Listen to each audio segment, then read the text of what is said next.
E-book ini adalah e-book gratis yang proses mendapatkannya memerlukan upaya dan keberanian untuk bertindak. Banyak orang yang membaca publikasi tentang gratisnya e-book ini tapi tetap tak bertindak.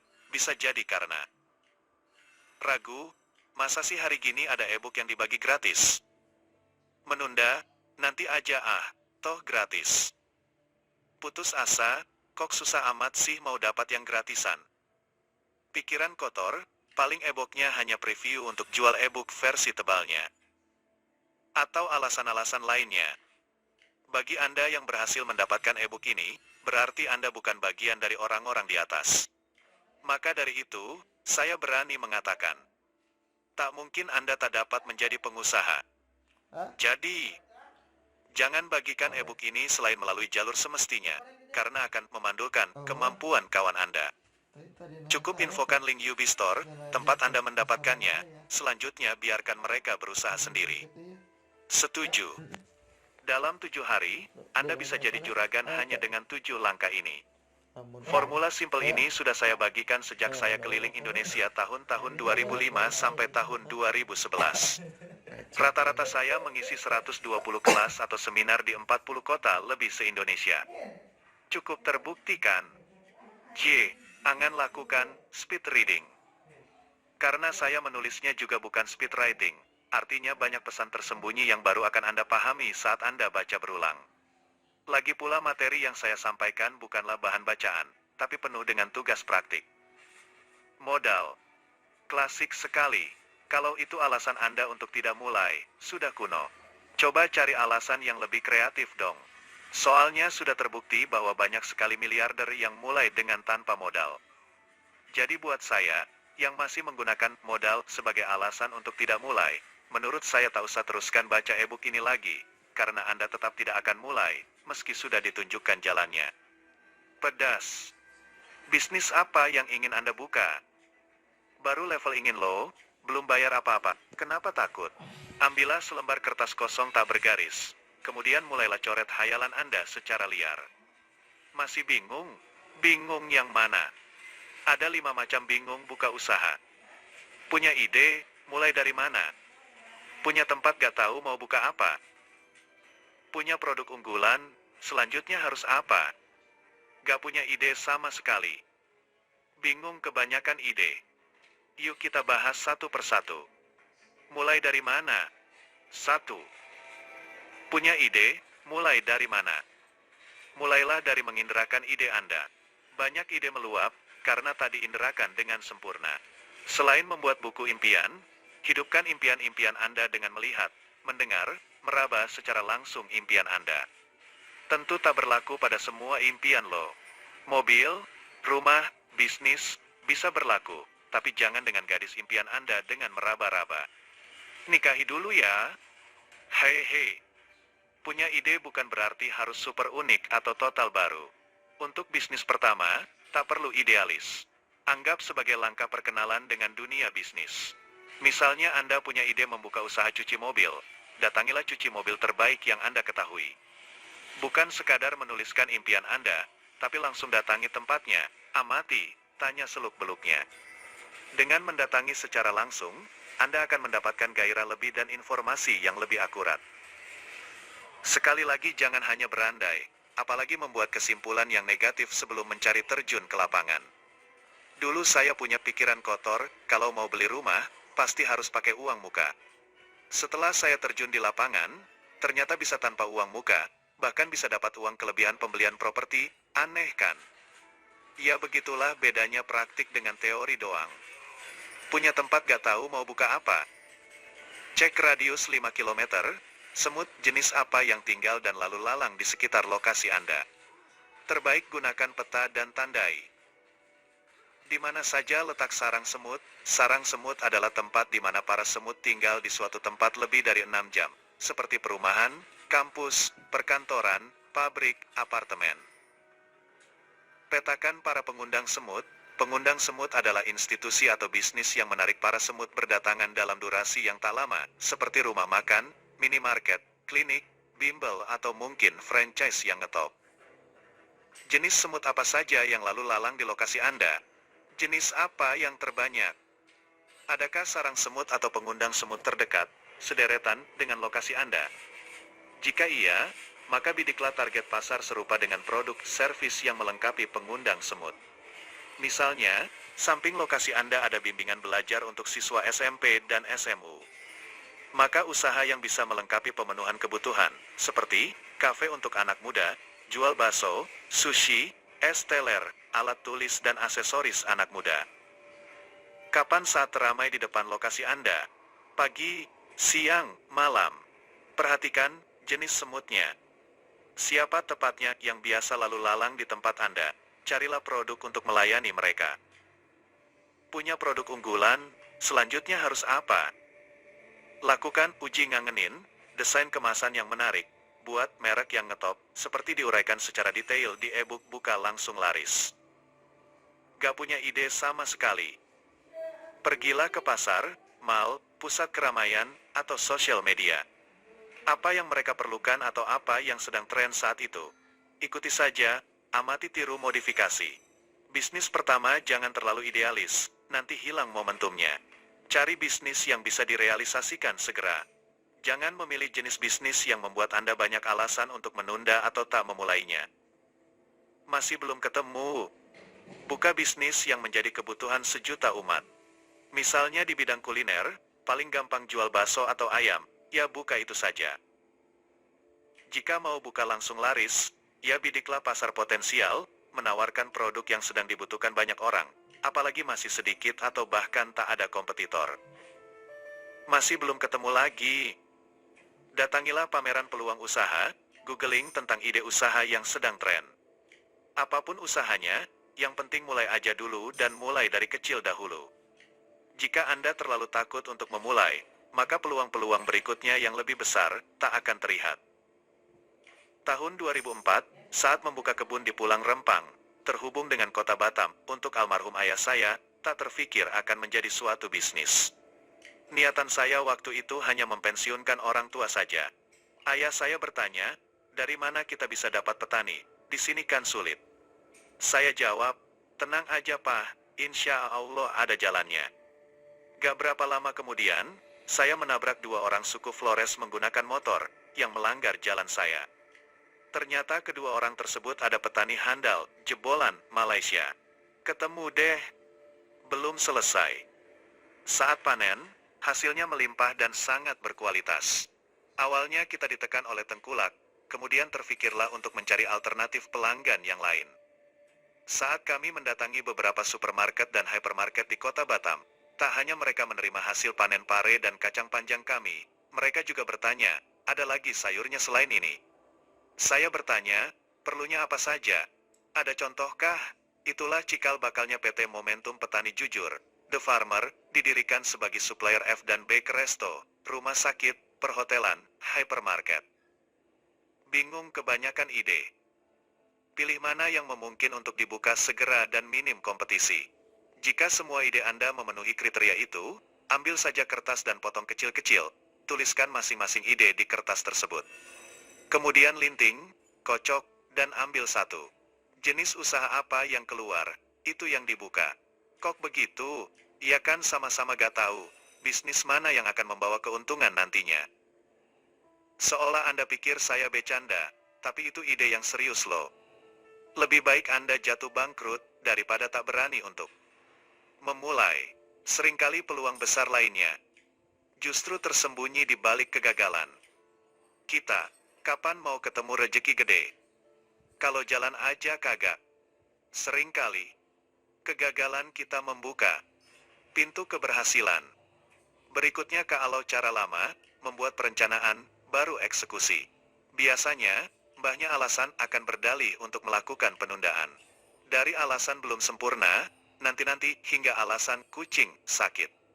Kenapa begitu? Karena tidak ada tanggal yang pasti kapan akan mulai. Buat target dulu, baru rencana. Ciptakan the power of kepepet hari ke-132. Kapan target buka usaha? Tanggal, bulan, tahun. Di mana ancar-ancar lokasinya, jika buka outlet? Apa hukumannya jika tidak mulai? Umumkan via sosial media, radio atau koran. Contoh, langsung dijamin. Pecicilan, ngebut, merealisasikan target. Setelah itu apa yang harus saya lakukan Mas J? Lebih besar dari percaya saya, Anda akan lebih cerdas dari yang Anda pikirkan kalau sudah kepepet. Sebaiknya tenggang waktu yang diberikan untuk target buka, jangan lebih dari 1 bulan. Karena jika terlalu lama, momentumnya akan hilang. Masih belum cukup. Kebiasaan mereka yang belum punya usaha biasanya berandai dan berpikir urut. Iya kalau lancar, kalau enggak, jangan-jangan ketipu lagi. Terus kalau kita bangkrut gimana? Nanti dia ingkar janji, kita yang rugi dong. Boleh saja berandai, tapi mbok ya jangan yang negatif saja, coba yang positif juga. Iya kalau macet, kalau dibayar lancar, kita bisa kelebihan duit nih. Jangan-jangan dia lebih baik dari apa yang kita harapkan. Terus kalau kita kaya raya, untung miliaran per bulan, repot juga ngabisinnya. Apapun yang terjadi, kita gak akan pernah rugi. Karena untung pengalaman, keterampilan, kredibilitas. Kasih DP.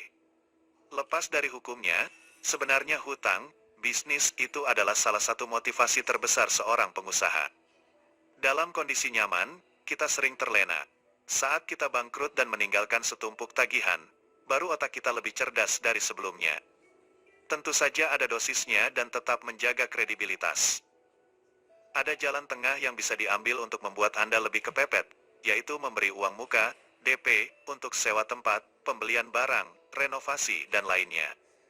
Jadi tak ada alasan lagi bagi Anda untuk mundur atau menunda. Setelah itu yang terngiang di benak adalah, bagaimana harus bisa, bukan lagi, bisa gak ya? Jangan jiper dulu dong. DP itu gak harus gede loh. 100.000 juga DP, asal empunya mau terima aja. Berani terima tantangan DP. Berpikir sistematis kadang tak baik untuk seorang calon pengusaha, serupa dengan berpikir linier. Misalnya kalau mau buka usaha harus survei pasar, membuat bisnis plan, mencari modal dan harus tersedia semua. Itulah racunnya calon pengusaha. Itu juga alasan kenapa yang gak jagoan di sekolah, berhasil jadi jagoan di lapangan. Karena mereka tak berpikir urut. Apa yang di depan mata bisa dikerjakan dahulu, hajar bleh. Anda bisa mulai dari membuat kartu nama, iklan promosi di media, meski usaha Anda belum buka. Terus kalau orang mau pesan gimana? Iya kalau belum ada, gak harus urut. Hari ketiga. Tinggal bilang, gak ada stok pak, lebih besar dari bener kan, gak bohong. Setidaknya Anda bertambah semangat. Karena ternyata permintaannya sudah banyak, wow. Coba perhatikan toko-toko HP, biasanya terpajang banyak kardus-kardus HP. Emang ada stoknya? Kebanyakan gak ada, coba aja tanya KM mereka, yang itu ada stoknya GA. Entar mereka jawab, ada di gudang. Lebih besar dari gudang temannya. Atau jawabnya begini, lagi kosong MAS. Lebih besar dari emang dari dulu gak pernah isi, hehehe. Saat buka usaha pertama kali, saya hanya bermodal kartu nama CV saja. Kemudian keliling naik ojek ke lingkungan industri memperkenalkan diri sebagai supplier spare part mesin industri. Saya juga tak punya stoknya. Setiap ditanya, ada barang seperti ini gak? Saya jawab, insya Allah ada. Lebih besar dari dengan asumsi barang itu cukup pasaran. Ada merek dan kode produk yang jelas, dan dibuat oleh manusia, bukan jin. Bill Gates saja nyeplos DOS di depan IBM, padahal dia belum punya programnya kok. Baca kisahnya di The Power of Kepepet. Memang belum tentu semudah itu. Saat itu saya juga ditolak berkali-kali dahulu, sebelum saya menemukan jalan yang lain. Setelah gagal masuk lewat pintu depan, saya masuk lewat pintu samping. Di lingkungan industri, populasi cowok sangat sedikit dan rata-rata engineer. Karena saya gagal masuk menemui bagian pembelian, saya mencoba masuk melalui engineer sebagai end user-nya. Di mana mereka biasa berkumpul. Aha, saat makan siang di Pujasera. Ciri-ciri engineer, laki-laki pakaian agak jorok, dibanding staf kantoran, ada tes pen di saku mereka. Nah, saya datangi saat mereka makan, pura-pura minta izin satu meja. Setelah basa-basi kenalan, biasanya mereka bilang, wah, kita perlu lo spare part seperti itu. Siang nanti datang aja, saya kenalkan ke bagian pembelian. Asik-asik. Indahnya praktik. Bukannya. Tak masuk akal itu, tapi akalnya yang belum masuk. Hindari kata modal. Gantikan kata modal dengan nego. Bukankah modal itu untuk membeli perlengkapan, sewa tempat, gaji, dan lainnya? Misalnya ada 100 hal yang Anda perlukan, gerobak, tempat, signboard, peralatan masak, brosur, panggangan, dan peralatan lainnya. Mana yang bisa Anda adakan dahulu tanpa modal? Gantikan modal dengan nego hari keempat. Nego gratis. Tempat bisa Anda dapatkan dengan nego gratis 3 bulan, bahkan 2 tahun. Saya sudah buktikan dan ceritakan di buku pertama saya. Saya juga pernah dapat sewa gratis di salah satu mall di Mangga 2 selama setahun. Caranya gimana? Buat proposal, 10 alasan kenapa usaha Anda layak menjadi tenan ancor di sana. Talk chair. Jika toh Anda tak mendapatkan gratis, Anda bisa mendapatkan lebih murah atau sistem pembayaran yang ringan. Masa mereka mau sih Mas J? Lebih besar dari coba dulu baru komentar. Kalau gak mau gimana, ya cari ke tempat lain, sampai ada yang mau. Bayar mundur. Kalau gak bisa gratis, bisa minta diskon dan bayar mundur atau cicil ringan ke pemilik tempat, kontraktor, atau supplier Anda. Dengan begitu aliran kas jadi sehat. Ingat, negosiasi bayar mundur ini tidak hanya berlaku saat awal Anda tak punya duit saja, tapi akan berlaku seterusnya. Jangan saat Anda punya duit, kemudian jor-joran dengan membayar semuanya tunai, kemudian saat hujan tiba, Anda tak punya payung. Minta DP. Siapapun yang terlibat dalam proses bisnis Anda bisa menjadi investor, termasuk pelanggan Anda. Anda bisa meminta uang muka, down payment, baik secara cuma-cuma atau dengan iming-iming diskon atau bonus tambahan. Dengan demikian, uang muka tersebut bisa digunakan untuk membayar kewajiban lain yang jatuh tempo. Jika opsi bayar mundur dan uang muka digabungkan, maka Anda akan mendapati lumbung kas Anda selalu terisi. Kas Anda adalah darah Anda. Jika kehabisan, bangkrut adalah ancamannya. Tukar guling atau bantal. Banyak jalan menuju Roma. Gak punya tunai, bisa bayar dengan barang atau tenaga, jasa, yang kita miliki. Prinsipnya sama-sama membutuhkan dan menguntungkan. Saya pernah nego beli mobil dengan sebagian bayar pakai training saya. Begitu juga sewa gedung YEA Bandung pertama kali, harga 9,6 juta menjadi 1,5 juta ditambah training. Sudah masuk akal? Orang lebih percaya jika Anda sudah mulai. Misalnya Anda berhasil mendapatkan tempat gratis dan gerobak bayar mundur, maka Anda lebih mudah untuk negosiasi berikutnya. Tempat, kita sudah ada. Gerobak, sudah dipesan. Kita hanya perlu tambahan modal sedikit lagi. Lebih besar dari lebih punya posisi tawar dibanding. Rencananya kita mau buka di depan mall Yubi-Yubi. Rencananya akan beli gerobak. Rencananya juga mau mulai promosi. Kalau sudah dapat investor lebih besar dari calon investor juga ragu dengan kesungguhan dan kegigihan Anda. Berdagang sebagai jembatan. Ada yang tanya, Mas J, apa bedanya pebisnis dengan pedagang? Saya jawab, gak penting tentang definisi, yang penting kamu bisa mandiri deh. Belajar bisnis bisa dimulai dari berdagang, seperti yang Nabi lakukan. Kenapa berdagang? Karena belajar untuk memasarkan itu utama.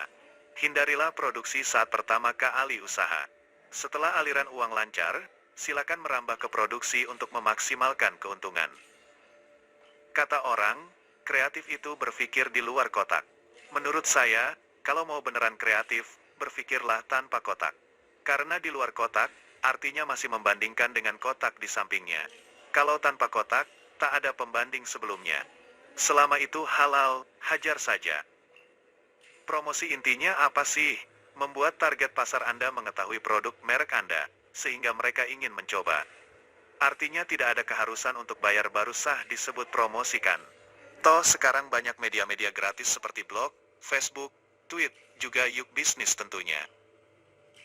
Bukan hanya gratis, media sosial terbukti menghasilkan efek viral dalam penyebaran virus merek Anda. Untuk optimasi pemasaran internet dan media sosial, bisa baca ilmu gratisnya di yukbisnis.com. Promosi gratis hari kelima. Tapi Mas J, itu kan untuk orang yang melek internet doang. Gimana kalau emak-emak dinosaurus kayak kita? Tenang, Mak. Bisa coba kirim.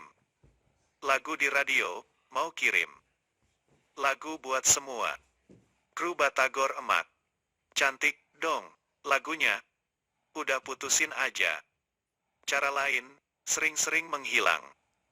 Di mal dekat lokasi. Usaha, pengumuman. Panggilan kepada emak. Cinta dari Batagor. Emak cantik, ditunggu rekannya di informasi. Coba sehari 10x menghilang, cepet deh terkenalnya. Sering-sering boarding terlambat juga membuat Anda terkenal sebandara. Cara lain lagi. Promosi yang terbaik adalah langsung konversi alias menyicipi produk Anda, tak harus makanan lo. Caranya, tawarkan harga diskon habis ke pertemuan, acara komunitas. Tak usah ambil untung pun sudah untuk produknya dicicipi oleh konsumen. Tentu saja pastikan produk Anda sudah lulus uji ngangenin. Penyebar virus. Pikirkan, bagaimana caranya agar produk Anda lebih cepat dikenal oleh banyak orang, dengan biaya seminimum mungkin. Terpenting adalah memuaskan pelanggan Anda. Karena pelanggan yang puas, mulutnya akan kemana-mana. Media sosial, komunitas dan para bintang, tokoh bisa menjadi penyebar virus yang cepat. Tentu satu hal yang harus dipenuhi terlebih dahulu adalah produk, jasa yang benar-benar memuaskan minimum 80% pelanggan Anda. Mendapatkan omset 100 juta, bisa banyak cara. Anda sendirian menjual sejumlah 100 juta. Bisa juga Anda merekrut 10 orang reseller untuk menjual masing-masing 10 juta. Atau merekrut 10 orang reseller tersebut, merekrut masing-masing 10 orang dropshipper dengan omset 1 juta per orang. Samakan hasilnya, tapi kan harus ngasih mereka komisi segala. Lebih besar dari jika kita kikir dalam berbagi. Justru akan lambat dan sedikit yang akan kita dapat. Cek aja, adakah pengusaha triliuner yang gak punya karyawan? Semuanya dia kerjakan sendiri. Yakin gak ada? Semakin tinggi gunung yang akan didaki, semakin besar tuntutan kerjasamanya. Pakai dongkrak hari ke-6. Dongkrak bukan hanya bagian penjualan saja, tapi juga bagian lainnya yang tak kita miliki. Saya pribadi tak mau bekerja sendirian. Saya selalu bermitra dengan orang lain. Tak ada saham perusahaan saya yang saya miliki 100%. Semua orang bisa berbisnis, asalkan mau bekerja sama. Apa kelebihan kita? Di situ kita fokuskan. Apa kekurangan kita? Di situ kita berkolaborasi. Kalau saya gak punya kelebihan Mas J. Lebih besar dari simak berikut ini. Sering saya katakan kepada para mahasiswa bahwa saat kuliah, berkawanlah dengan 3 macam kawan. Pertama, kumpullah dengan mereka yang pandai.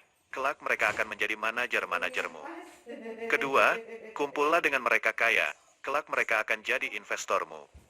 Ketiga, kumpullah dengan mereka yang supel. Kelak mereka akan membantu memasarkan produkmu. Lah kalau mereka bertiga saling kumpul, aku jadi apa dong Mas J? Lebih besar dari Anda jadi orang yang menjerumuskan mereka untuk melangkah. Karena tanpa lokomotif, gerbong gak jalan. Jangan takut bermitra dengan orang lain. Meskipun ia mengkhianati Anda suatu saat, tak akan sia-sia pengalaman, kredibilitas dan jaringan yang telah dibangun. Selain tenaga orang lain, yang tak kalah penting adalah mencari mentor bisnis yang bisa memberikan jalan pintas yang tak terfikirkan oleh Anda sebelumnya. Daripada trial error terus, lebih baik trial benar. Ngeyel dengan strategi hari ke-7. Coba perhatikan Lalat, dia punya konsistensi, baca, ngeyel, tapi sayangnya ia tak punya strategi.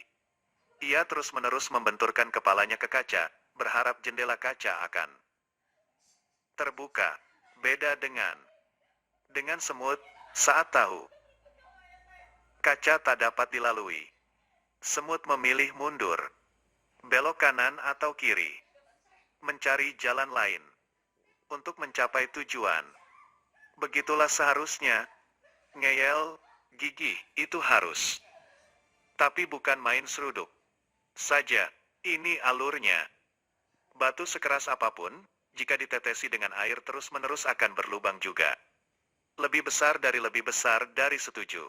Tapi kalau tujuannya melubangi batu, pakai bor aja lebih cepat, hehehe. Itulah ilustrasi ngeyel dengan strategi. Wajar jika pengusaha pemula memiliki sifat kutu loncat alias coba sana-sini.